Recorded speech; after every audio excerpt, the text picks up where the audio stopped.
Welcome back. Today we are going to cut down this tree. The one problem with this tree that you will see here is it is dead.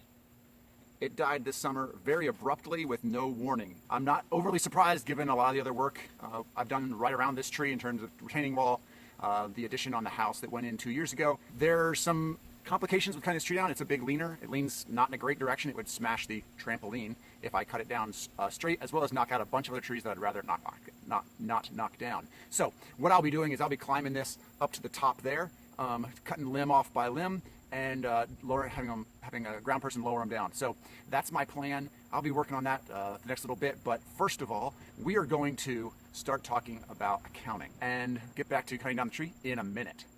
Okay, so as we just said, I'm down here next to this tree. We're going to cut this down in a minute, but first we're going to talk about accounting information systems. So this is really summed up in debits and credits. We're going to talk debits and credits. This should largely be a review for most of the people watching this video, but it's still important to cover. You need to understand this because this forms kind of the basis and how we take the information, process it, and spit out on the other side. Yes, it's important to know the rules and how we go about doing that, but this is the mechanism. So that's why it's important. That's why we're going to be covering it today. So today we'll be talking a lot about the overall process, going through debits and credits right up to the trial balance. We'll stop at the trial balance. We'll cover that maybe next time. So real quickly, understanding the basic accounting information system. So the objective of companies, well, let's start with the objective of companies. The objective of companies is to create value and transfer it to others. That's pretty straightforward. And I have not been able to come up with a situation when that was not the objective of the company. What they determine or how they evaluate value may differ, right? So if you were to have a nonprofit, I would argue they're still trying to create value and transfer it to others. Their value is not measured in dollars like it is for, say, a public company where the investors are looking for a dollar return. So we have create value and transfer to others. That brings in what accounting is trying to do. Accounting is trying to identify, measure, and communicate that value transfer to the interested parties. For public companies and investors, that's the interested parties. If you're talking about a nonprofit, that doesn't really change. The accounting systems may be a little bit different, or the reporting might be a little bit different, but you're still trying to identify, measure, and communicate that value transfer to others. So that is the objective of accounting, which we talked much more extensively about in the prior videos. So that brings in the accounting information system. The system is what enables that transfer. Right? The system does not determine the rules. It doesn't determine how we measure or how we communicate. What it does is it provides the mechanism by which we do this. So it's the mechanism by which we take transaction data or things that happen in the company and around the company. How do we take that information, process it, and then send it out? It's not what we're doing, it's the mechanism which we use to do it. So that brings us to the accounting information system. What is it trying to do? It's trying to collect, process, and organize activities of the company and then disseminate that information to interested parties. Most of the accounting information system is actually geared towards helping management understand, process, and manage the company. It's mostly managerial systems. Now, those systems are designed in a way that the information can also be pulled and sent to investors that investors care about. But systems themselves are largely built by management for management. And the financial reporting, the external side of this, is almost an afterthought. Now, the systems are designed in such a way that the information is available and easily transferable to the reporting system or the outside reporting system, but that's not the bulk of the use. The bulk of the use is management on a daily basis trying to run the company. They're using the same information out of the same kind of technology that develops it. So that brings us to what management decides. So all kinds of decisions, whether they have a profitable product or not. Do they need to increase the selling cost? Do they have sufficient workforce or too much workforce? Or are they allocating the resources, the common shared resources, effectively? Can they get a loan? Can they service the loan? Do they have enough cash flow to pay interest on the loan? Lots of management discussions. The accounting system provides this set of information for them. So overview of the accounting cycle, and this is the process by which we need to go through. The system is somewhat built into the cycle. So during the period, so as an ongoing basis, what management is doing is they're just trying to record transactions. They just want to make sure everything that happens gets put into the accounting system, so that then when they're trying to make decisions and they're pulling reports, they're pulling all the information. So the key is that the information actually gets there in the first place. So we start with an event. An event just means something happened. Well, things happen all the time in companies, but that doesn't mean we account for them. All kinds of things happen that are unaccounted for. Most things that a company does, there's no accounting for. However, there is a subset of things, financial accounting things, that we've identified. These things are not just an event, they are an accounting transaction. That accounting transaction has to get recorded. So a lot of what you end up learning when you take your accounting classes is understanding what things in a business, or what things that a business does, equate to an accounting transaction. So I'll take signing a contract. So if you sign a contract with one of your major customers for them to buy, let's just go with Boeing, since they have big contracts. So Boeing has a contract signed with, say, American Airlines to sell them airplanes over the next 5 years. That's some set number of airplanes of a certain type, certain setup. They're going to sell them in the next 5 years. They sign this contract. That is a big deal for Boeing. Right? That sets them up with those sales for the next 5 years. That's critical. Unfortunately, it is not an accounting transaction because it doesn't qualify as revenue yet, because Boeing hasn't performed its service obligation. It's just a contract, and it's a good contract. It's good to have, but it's not an accounting transaction. A lot of the unfortunate thing that you have in, I would say, your kind of intro level accounting classes that you take in college is that everything you're given is an accounting transaction. No, they don't throw in everything else a company does, and you having to filter through that and say, oh, well, I don't account for this, I do account for this. Hopefully you can pick that up, but that's kind of a critical missing link, is that there's a lot of stuff that happens that there's no accounting transaction for. So understanding when there's an accounting transaction is pretty important. So once you've identified an accounting transaction, you then journalize it. That's where your debits and credits come in. So you're going to say debit cash and credit, I don't know, loan. We took out a loan. So that's your journalizing. Once it's journalized, it then gets posted to ledgers. Ledgers are account specific. So you have a cash ledger, a loan ledger, accounts receivable ledger. That just summarizes all the transactions within that account. So it takes the information from the journal and summarizes it or groups it by account. And all accounts are organization of similar items. So cash is pretty straightforward. Cash, things that look and are similar to cash, get reported as cash. If you have accounts receivable, things that look like accounts receivable are accounts receivable. Fixed assets is another area, right? You have tons of fixed assets. You might decide to group it into buildings and equipment, because all equipment looks the same. Not really. Equipment could be a printer, or it could be a giant machine press out in the warehouse, right? Two very different pieces of equipment, but you're just calling it equipment. Accounting is largely an organization task. You're trying to take a bunch of things that aren't necessarily perfectly related, identify common attributes, and then bucket them into what we call accounts. So we go from journalizing to posting to the ledger. Once that's done, basically every day, every time there's a transaction, we're going to go through that process. We're going to identify whether it's a accounting transaction, we're going to journalize it, and then it gets posted to the ledger. Fortunately, that is all done once you enter it or journalize it. Accounting information systems now, technology and software, does everything else. So that gets us through that process. Once that all happens, that happens all the time at the end of the period. Now, at the end of the period, we kind of want to set everything and make sure it's right. As we go through our normal work, some things we record, some things there's no real transaction or event that's driving it this period, but it still needs recorded.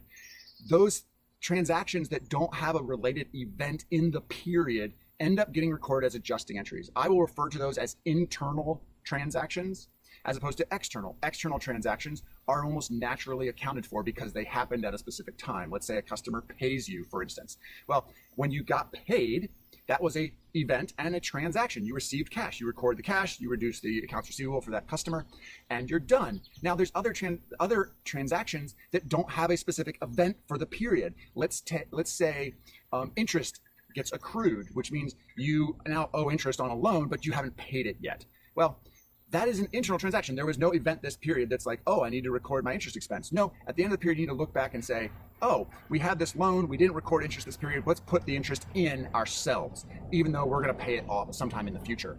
Depreciation is another example. We take a fixed asset, we buy it, and we depreciate it then for, say, the next 5 years. Well, over the next 5 years, there is no event that is occurring, but we still need to have a transaction to reduce the value of that asset as we use it. Well, that we do using depreciation. That depreciation is recorded at basically the end of the period with an adjusting entry. It's an internal transaction. It's showing our internal use of that piece of equipment, not an external event that happened that prompted a transaction. So we make these adjusting entries at the end of the period, and that's to true up our financial statements. We then move on. We list everything. We put it on a trial balance. The trial balance's main goal is to balance. That's why it's called a trial balance. We then summarize from the trial balance everything we need for our financial statements, put them in the form of the financial statements, and then at the very end, we close out all of our nominal accounts. Nominal accounts are our accounts that track flow of financial flow over the period. So income statement, dividends, all get closed out. Those are all equity accounts, and they just show the changes in equity over the period. We break out changes in equity by inflows and outflows, revenues and expenses. Those all, that way it's more useful. It'd be nice if we could make no money this period but have huge sales. Well, that's kind of good information to have. So we break that out on a period basis, but then at the end of the period we have to close those out. So that's the overview of the accounting cycle. I want to emphasize the accounting, this technology, debits and credits, this is awesome. It is beautiful. Double entry accounting has been around for like, oh, good grief, I want to say over 400 years.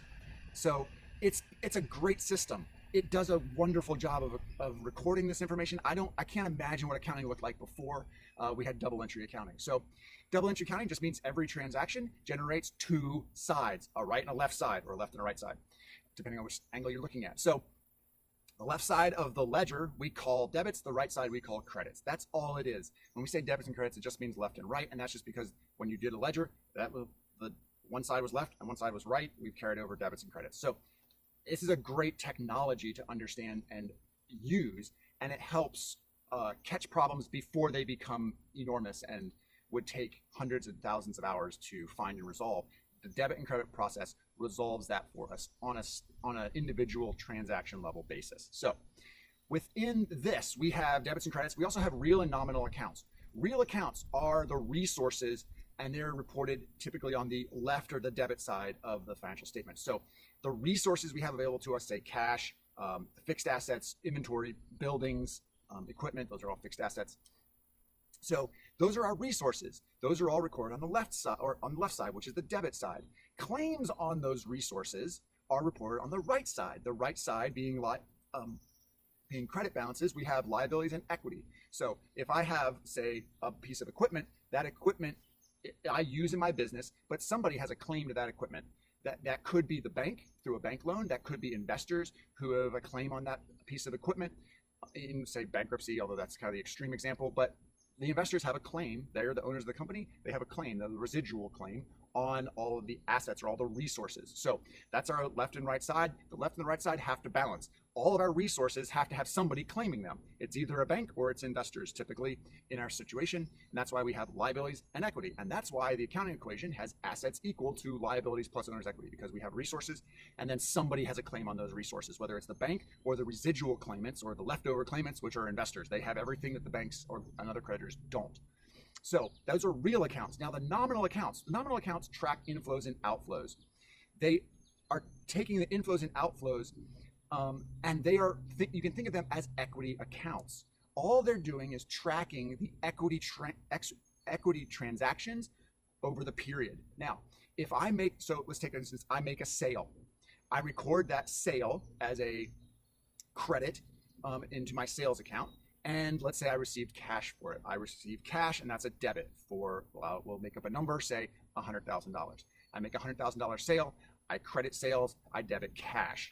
Now, the question is, I just increased my resources through cash. Well, assets equal liabilities plus owner's equity. If I increased my cash and my resources, or changed my cash and resources, I also changed the resources available to the claimants, or the residual claimants in this case, and the investors. So their equity or their claim on the resources went up because I now have more resources. But I don't put that directly into equity. I put it into sales, which just says, hey, these went up through the sales. And then let's say I also had $50,000 worth of expenses associated with the sale. So I record whatever reduction in my inventory account, which is a reduction in the resources available to the claimants. And I record an expense, which is a debit the expense, credit the inventory in this case. Well, that just reduced the resources available for the company. It reduced the equity claim that the investors will have. So the nominal accounts are tracking changes in equity. That's why what we'll talk about in a little bit. When we finish the period, we take all of those accounts and we just zero them out and put everything into equity. That's because those are all just equity accounts. So nominal accounts, I track the inflows or increases. They're reported on the right side of the transaction because new resources get added to the real account. So if I get cash for a sale, I debit the cash because it goes up on the left side, and I credit a sale, which is on the right side. And then it also records outflows or decreases, and they're reported on the left side, again, because this is really just an equity account. So a decrease in equity account is a debit, so we're recording an expense. Credit would be an increase, which we just talked about for sales. So all transactions have to impact at least two accounts. At least two. It can impact as many as you want. You could have 100 separate accounts in one transaction. That would be really rare, but it could happen. So it must impact at least two accounts, and it must equal. So the right side and the left side must equal. So debits equal credits. That's critical. If it doesn't balance or it doesn't equal, then you have a problem. Things aren't going to balance at the end of the day, and you're going to end up with more resources than you have claims on those resources, which means your balance sheet doesn't balance and you messed up. So that's the overall technology. So walking through this real quickly, our debits and credits summary. So we have debits. Debits represent resources. So assets go up with a debit. Expenses also increase with a debit because it's basically think about it as a reduction in equity. And then liabilities, equity, and revenue all decrease with a debit. And the exact opposite is the case for credits. Credits decrease assets, they increase liabilities, equity, and revenue, and then they decrease expenses. So those are a quick summary of our debits and our credits. So quick example, we're gonna have a couple transactions. We are going to borrow $10,000. So we're gonna borrow this $10,000. If we're just looking at cash, we're just gonna look at the cash side of these transactions for a minute. We'll journalize them in a minute. So we borrowed $10,000, the impact on cash. Well, when we borrowed it, we increased the amount of resources available to us. So because now we have $10,000 of cash that we didn't have before. So we record a debit for $10,000. Now I'm going to take this $10,000 and I'm going to buy fishing equipment because I'm going to start a fishing charter company. Because why not? That sounds like a great company to start. So I'm going to buy $4,000 worth of fishing equipment, which is like a nice reel, rod, and one jig. So there we go. We have our $4,000 worth of fishing equipment. We bought it for cash. So we no longer have the cash resource, but we now have an equipment resource. So we're just looking at cash. We're going to credit cash. So we're going to reduce cash by $4,000, which is a credit. I'm now going to sell the fish I went and caught. So I'm going to sell those fish for $6,000 of cash again. Well, I now have $6,000 of resources I didn't have before, cash resources. I'm going to debit my cash for $6,000. That's going to be the end of my period, and now I have $12,000 of cash left over. What this is basically a basic T account setup where by account we have a left side, which is debits, the right side is credits, and it's essentially a T account. It's kind of a pseudo small-time ledger. So, but as I mentioned, this is only part of the story.